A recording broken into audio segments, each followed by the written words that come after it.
Asking for it. A novel approach. Episode 5.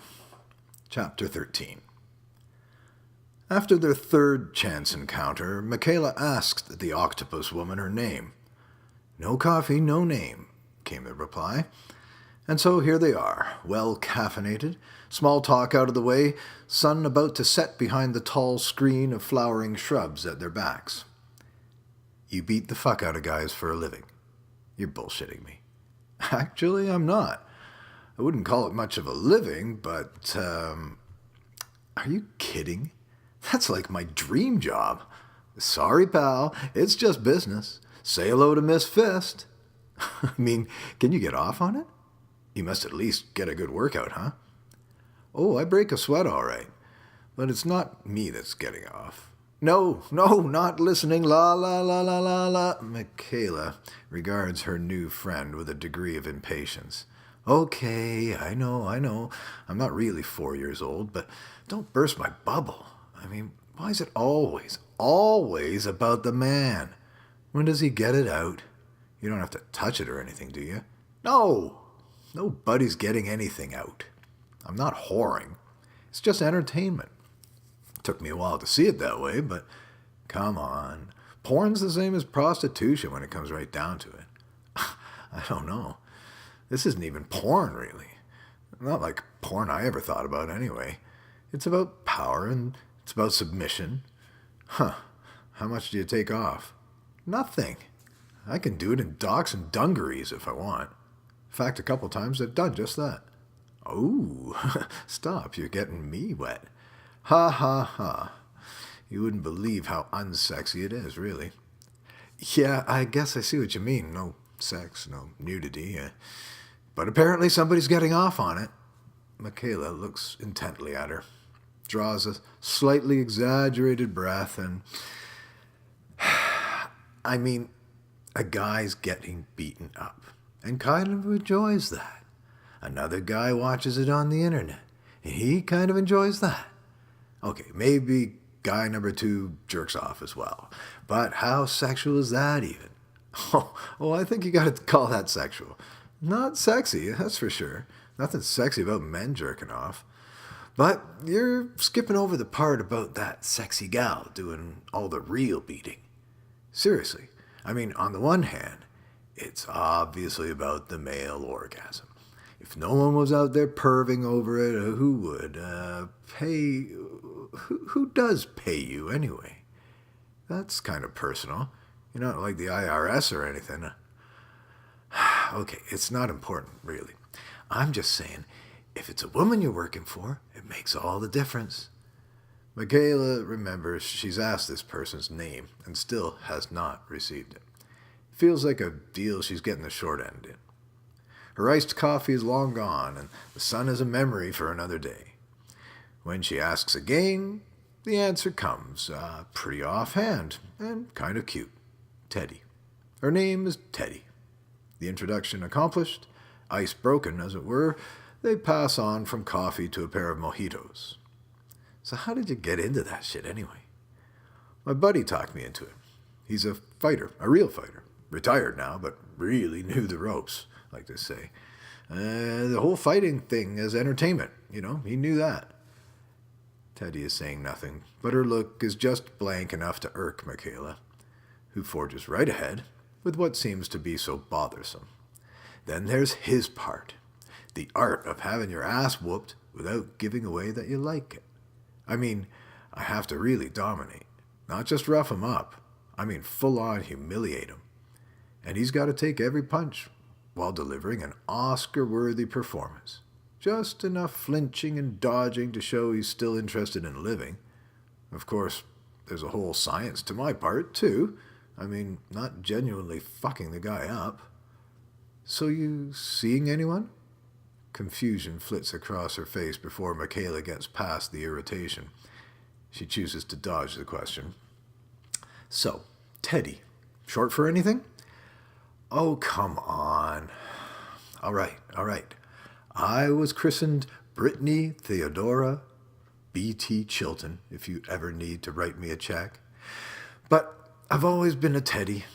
Want to give me a squeeze?" a little tired of Teddy's coercion. Makaela smiles, she hopes, a little pityingly. Ugh, why does this person have to go there? I don't remember flirting. She gets up.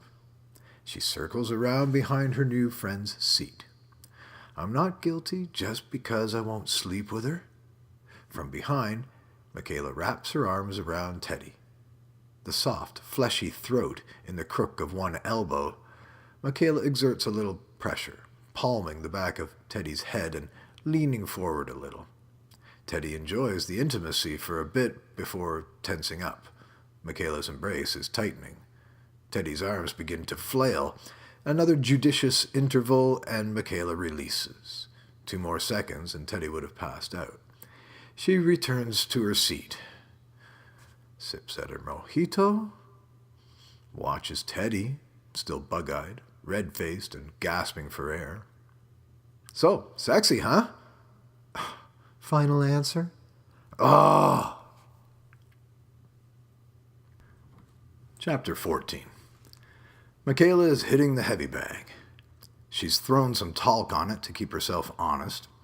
If she doesn't land her strikes squarely, she'll be slipping off the bag and stumbling all over the place. She puts that much force into it. As she works her way around, the 100-pound column swings in response to the pounding. Makaela reflects upon what the edge is always telling her about balance. If the fight really takes place as much outside the ring as in, if the many non-combative components of one's life are as key to the victories as the battle itself, well, her balance is pretty good. She sinks her right into the bag's sweet spot at shoulder level. She could simply give it a second to swing back, then meet it with an equally centered left. But that would be too easy. Instead, she hops back 10 inches, rotates 45 degrees counterclockwise, lands on the balls of both feet, knees flexed, then springs into the air, spinning another 315 degrees to forcefully sink her right heel into the bag at eye level, just as it is swung back to meet her. The spinning reverse roundhouse kick. She repeats 14 more times, then launches another 15 with her left leg. The sweat and ache signal Makaela's having, for now, achieved balance. She spends a final 5 minutes on the floor, stretching to their limits all her major muscle groups while they're good and warm. Time to get home and eat. Striding through the humidity, her nylon workout bag sticks to her side. The air is growing hectic, gusty. The shifting gray-black-silver sky tells her rain is not far off. Diet? Check. Exercise? Check. She sleeps well. Family really not an issue. Social and professional lives are a bit sketchy, but she has the sense those are composite things in themselves. Okay, she's not having sex. There is that. That could definitely affect her balance. But sex is all around her. She can feel it in every exchange she has, every glance from the men in her day-to-day, and now this Teddy person. If she had sex with a fraction of the people that had hit on her, she'd be the biggest slut in America. Wouldn't she? Maybe there are people who do just that. Maybe it's more common than she thinks. But that would be balance of a kind she doesn't require. So, no sex. She does get, what? Love? Love? Of an undifferentiated sort. She always has. Seems she gets it from all quarters. Well, maternal love's feeling a little lean these days, that's true, but everyone else seems to think she's amazing. When you feel that desire and admiration, it buoys you up. And when you're up, people around you feel it too. They want to get next to you. They give you things, if you let them. They feed you, what, psychologically, emotionally? The whole package, really. But at what price? The storm she can feel in the air is almost visible now. She hears the white noise of wind and water before the first thunderclaps. The price of adulation. That's the next riddle she'll need to solve. How is balance achieved beginning from a position of privilege? Maybe she'll have to go into charity work or something. People around you need to feel your love, complete the circuit. And that might take some strange forms. What is important, the Edge claimed, is that you are getting what you need. Of course, she's noticed that most of what the Edge says addresses a specific agenda, hers. He seems genuinely fixated on her needs. Another guy, and she'd feel pretty uncomfortable with that. But it's evident that accommodating her, entertaining her even, satisfies him as well, in ways revealed a little more every day. The rain clatters into the fronds of the squat palms along her street. A rising ovation. Makaela can hardly see through the downpour, yet manages to slip her key into the front door. She turns on the threshold to regard the dissolving view of her neighborhood and lets some water drain off her before she heads indoors. Chapter 15. Lance is picking his way between boulders strewn at the base of Mount Movie again. Feeling he may never leave the valley floor, he stumbles along, ever watchful for the path that may lead him up. In reality, he gazes into the display of his airbook. 20 lines of text are superimposed over the reflection of his own face. Distracted, his attention wanders off from an, at best, nascent story to the actual text overlaying his likeness. It swims in and out of focus. A trick of the light is turning his laptop's display into a mirror. The bright day outside the cafe's window illuminates his face. He is confronted by his own dogged expression superimposed over his infant story. Sid Field's how-to screenwriter's book did not talk about this kind of screenwriting. Lance thinks grimly. He feels trapped in the two-dimensional medium he'd hoped would be liberating him. At the very least, it should liberate the thoughts of Makaela plaguing him. Put off by the visual distractions, he tries changing seats to get the light of day behind him. Thus, his face is backlit, and his features reduced to a darkened silhouette. He's no longer confronted with his own bemused gaze. A strident, whining man's voice grows in volume gradually until Lance has to look up from his task once more. 30-something, dressed prissily in pastel button-down, beige slacks and loafers, the guy takes the seat across the low table from Lance, frowns as he gazes blankly around him. The reedy sermon continues even as his eyes settle unseeing momentarily upon Lance's irritation 6 feet away. The man is bitching to the cafe's thin air. No, he's Bluetooth bitching. Somewhere else, another unfortunate soul is tethered to this same interminable rant. Oh, Lance is losing his concentration again. He imagines how Makaela would react in his place. How she could react. Hey, Mr. Oblivious! Nothing. Maybe a vaguely annoyed furrowing of the man's brow. Hey! How about taking your rant outside? Incredulous, the guy feigns needing to check his surroundings for this interruption. Oh, you're funny. Yeah, don't mind us other human beings here in the room. She's leaning forward across the table now, placing her stout right index finger in the center of the suddenly terrified ninny's chest. She gives him a shove that topples him backwards off his sturdy Starbucks stool. Chapter 16. Brandy is in the middle of an urban, ecstatic experience. She is in the middle of the dance floor at Spartacus, the latest in a never-ending string of dance clubs opening and closing on a roughly biannual rhythm out on the Strip in Port St. Lucie. Sweat beads on her brow and the back of her neck. It's beginning to run free over her delicately tanned skin. despite the high-dollar powder she sifted over herself before leaving home. She is running with the herd. In her mind, the beat of the club's big woofers blends with the thunder of hooves. Ecstasy is one of Brandy's native states. She has trouble understanding how other people she knows deprive themselves. Why do they do it? She gets a genuine kick out of life. She gets a little thrill from every new pair of pumps, a genuine rush if they're Ferragamos or Blahniks. Champagne at poolside, the many-petty parties wealthy St. Lucie women are giving now. The best Vietnamese salons in town are shorted on staff for those occasions. Life is good.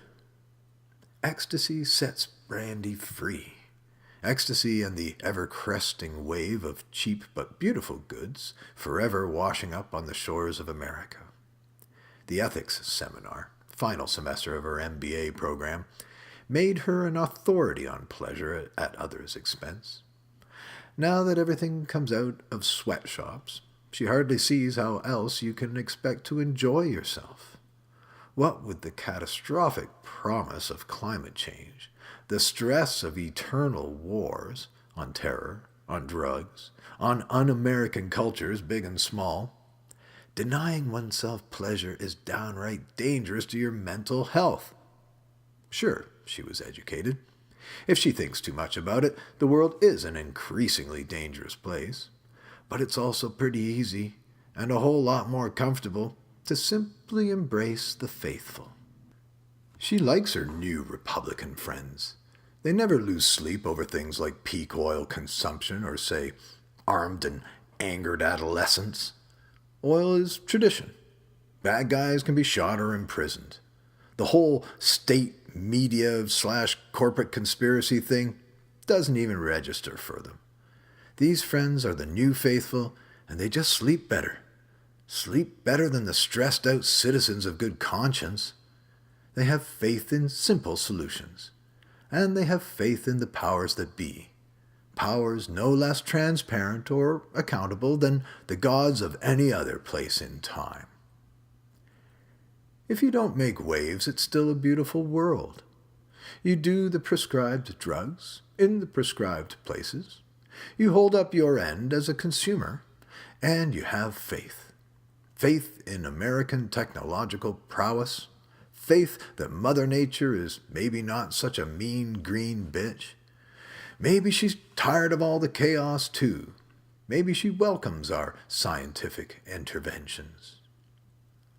On a frenetic rhythm, pink, yellow, and green lasers cut gaudy transects through the club's 4 dimensions. Brandy's ecstasy has peaked, and she wishes Makaela could be here riding high with her in this best of all worlds. Unfortunately, it's like that girl has an allergy to enjoying herself altogether. Issues is what she's got. Daddy or mommy issues, probably. But get over yourself already. Really, she just takes life too seriously. Addiction to reality can see you in the shit faster than addiction to crack or methamphetamine. Life's too short, and there's too many fabulous things out there just waiting for us. In the malls, on the beaches, poolside. The way Makaela's started talking, you'd think life's just a series of kicks in the teeth. Honestly, she's never complained so much.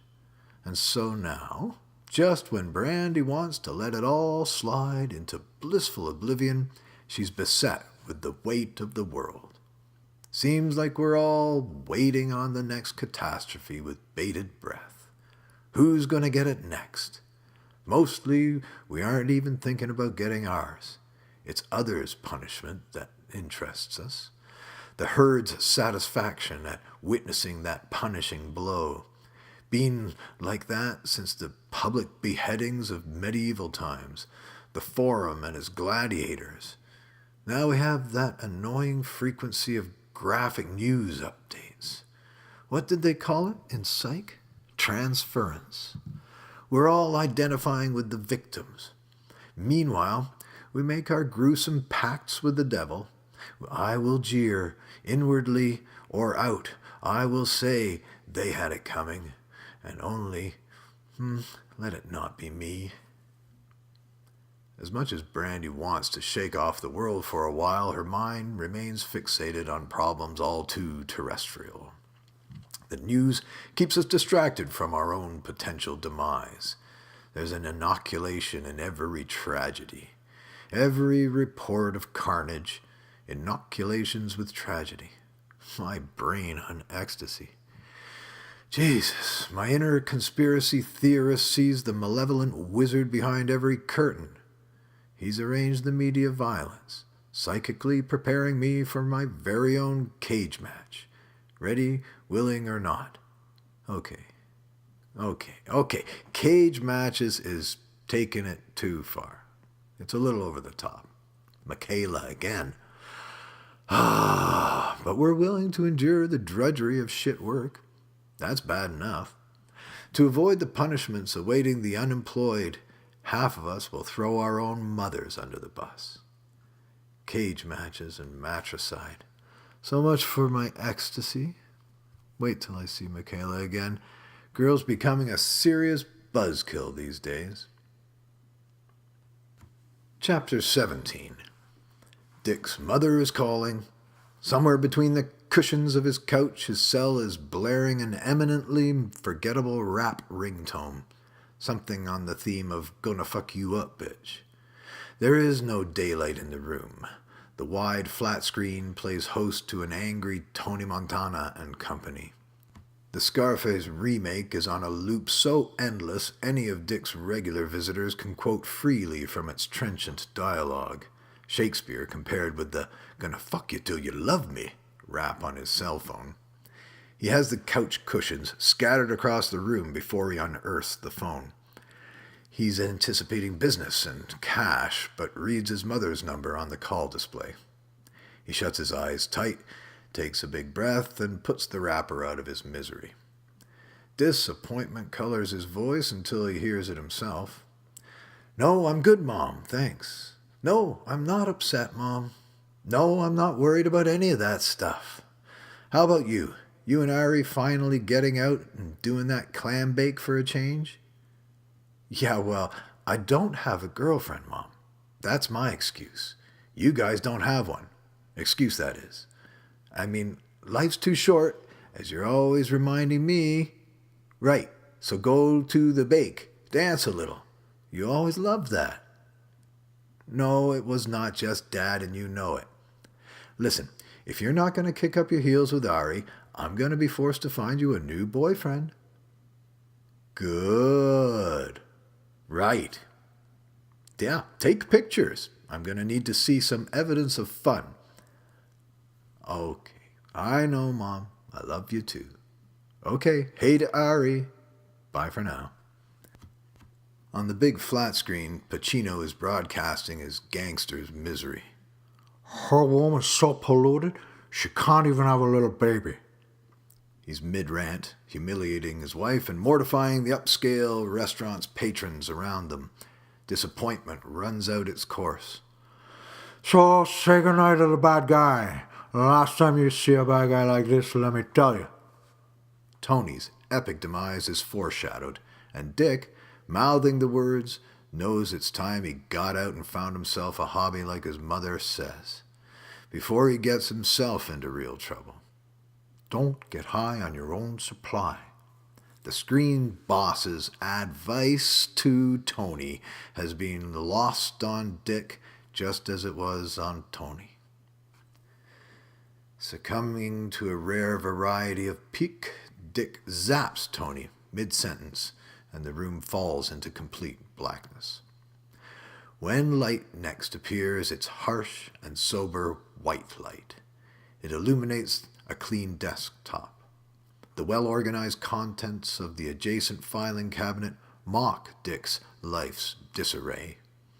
He snaps one drawer shut, reefs open the one below, and extracts a 5-page document printed on creamy, legal-sized stationery. Makaela Mendoza, hereafter in this document referred to as the artist, does hereby undertake to... Dick thought back to the day they had signed this contract.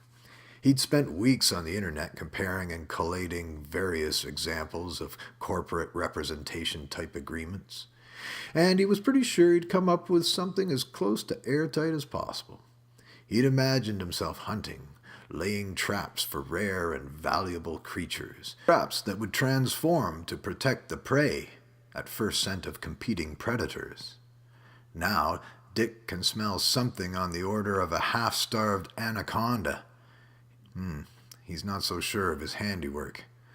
This is no time for equivocating.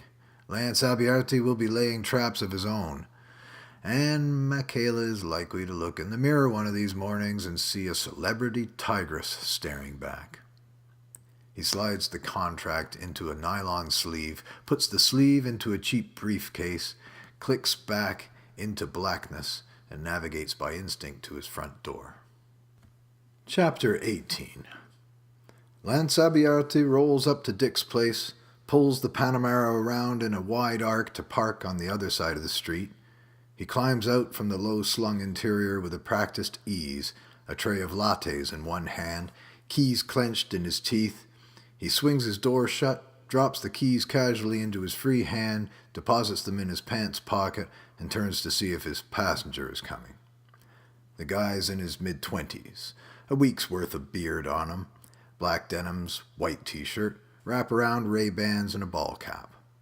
He heads to the car's trunk, but Lance waves him along. "Let's just meet the principals. We'll set up in a bit." The scene has changed since Lance's last visit a month back. The rear half of the garage has been outfitted with a couple of beat sofas, a genuine refrigerator, coffee table, and some chairs. There are half a dozen guys Lance doesn't recognize, and one woman, not unattractive, but glaring at Lance now like she wants to slit his throat. "Come on, you pussies! If no one's throwing down, no one's getting anything out of me." It's Makaela's voice, coming from out behind the garage. There's an open door in the right direction, but Lance would have to run the gauntlet of these strangers to get through to it. There's the sudden sounds of a scuffle, some grunts and smacks, more scuffle, all from the garage's back door. Everyone spills out into the yard. Lance grins at his cameraman, and they follow the crowd. Their eyes are still adjusting to the harsh sunlight when a small cheer goes up from the guys ranged along the garage wall and fence. A skinny rail of a kid, about 6'2", is hopping up and down, one hand held to his mouth, the other waving back and forth frantically. His shirt's been ripped open, exposing his pigeon chest. A thin dribble of blood escapes between the fingers he has wrapped across his mouth. Another guy, wearing a mechanic's blue cotton shirt and greasy denims, maybe just out of his teens, smiles wide while swaggering around the tall one. Troubled youth. Makaela is suddenly right at Lance's ear. He hadn't seen her in the shade of the garage. Fanboys. Pathetic, really. Neither one can throw a punch to save his life. But they're both dying for a piece of me. Next ones I'm going to put in a dance competition instead. Not the way we imagine things, but hey, they bring their allowance. The Edge, he needs a break from time to time, and someone needs to put beer in the fridge. Weathering Makaela's meaningful stare, Lance adopts a sheepish expression and offers the tray of lattes he's brought with him. Makaela's disdain is palpable as she directs only the briefest of looks down her nose at the cafe fare. "Thanks, Mr. A, but you ain't in Kansas here anymore." Lance winces, turns to his camera guy. "Corky, we bring any beer?" "We didn't bring any damn beer. Why don't you take the ride back to that drive-thru we passed just off the coast road? Get a few sixes, okay?" "Now you're talking, Mr. A. Step into my office. We haven't seen you in a while. Where you been? I mean, apart from Kansas and Miami." She addresses the teenage mechanic before heading into the garage, Lance Albiarte in tow. "Have another beer. You're going to need it." Sunk into a smelly thrift shop sofa, uncomfortably subsiding toward Makaela in the middle, Lance struggles to get his weight forward and brace himself at conversing distance. Most of the others filter back in from the yard, but they give the two some space. Something on your mind, Mr. A? Oh, you might say. I heard from Dick. He texted me something kind of sketchy in the middle of the night. I was headed up here anyway. Wanted to get you some better images. Put together that demo reel. You wanted to get me some better images. You know, Mr. A, that's kind of funny, 'cause Dick says the same sort of thing all the time. He's always getting me a better something. I mean, what's everybody getting for me now? Really? I mean, I am me. I don't need images of me. Seems to me it's all you who need the better images. Y'all are always after a little something better. Just a little more roll on old Makaela. Lance is beginning to squirm when she levels him a just play along kind of conspiratorial look. Yeah, Dick was sketchy when he got here, too. All tweaky like he hadn't slept and didn't intend to anytime soon. Not sure what the fuck he was talking about, really. Exclusivity. Lance said it with a measured distaste, as if the word more than the concept itself gave him pause. And what does that mean to me, you think? Can I ask if you think of yourself more as an athlete or an entertainer, Makaela? I'm not sure it makes too much difference, but it might. Exclusivity in this case means all business and all attendant proceeds pertaining to Makaela Mendoza, and unfortunately it's not as far-fetched as it sounds. You saying I've been played? By Dicklet Dick? Mr. A, you're lucky we don't beat the messenger around here. Yeah, well, if you did, we'd have to have those FedEx and UPS trucks get in line, wouldn't we? But seriously, you did sign a contract. Yeah, I remember that part. I'm not dumb. Darkly desperate from time to time, maybe, but I'm not dumb. So, if I'm so owned, what are you doing here, Lance Abierte, big-time producer? Oh, we can work together. As far as Dick's contract goes, that is. That's not the problem. Either of them. Now I've got two problems? Maybe the first is just mine. I told you straight off, I didn't feel I could work with Dick, right? Still don't like the idea. So work for me. Problem solved, right? Oh, you know I'd love nothing more. So what's the holdup? You're the professional. Find me a way out of this contract. Yeah, that's where it gets a little strange. Seems our Dick doesn't actually want to own you. He doesn't want to get cut out altogether, though. So he's happy with a small piece of things. And one or two eccentric line items. Line items? I'm like on a menu or something now? Nothing like that, really. He'll cede your representation to me. Don't know how you feel about that, but... Here Lance raises his hands and flutters them with forced enthusiasm, an almost apologetic expression on his face. Hey, I'd be your manager. Well, what Dick wants amounts to free ringside seats for your bright and shining future. And this one is painful. Free lessons in the biz from yours truly. Does he want to go to the bathroom with us, too? Yeah, I know. Pretty invasive stuff. Invasive and weirdly unfixated on money. I mean, given the exclusive contract he'd tear up. Anyway, what do you think? Well, what? You didn't hear me say get me out of this contract? Let's go. I don't want him in the front row anytime. I'll just make sure he doesn't want to be there either. You've got to get in bed with little Dick? Well, I'm truly mortified for you, Mr. A, but this isn't about you, is it? Makaela pinches Lance's cheek. His mother was always a big cheek pincher. Makaela applies the same considerable force, but uses all four fingers and the heel of her hand, rather than the more genteel thumb and forefinger approach. And Makaela prolongs this pinch, waggling his clamped face side to side, even dragging him toward her a little. It's all about Makaela, isn't it? Lance is more than a little flustered.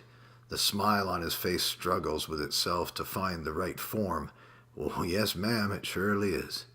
Well, then, I think we should take that hard-on of yours and fuck over my former manager. Makaela's distracted of a sudden, watching the little crowd by the door. Meantime, I guess the edge isn't down for the count after all. There he is. Have fun, Mr. A. Duty calls. Lance is indeed suffering a growingly obvious tightness in the crotch of his Zara man's black denims. The erection arrived so rapidly he hasn't been able to make room for it without actually getting up, and that would be plain comical. Makaela is up and gone, teasing the edge on the other side of the room. Lance feels like the world's horniest cuckold. The beer can't arrive fast enough.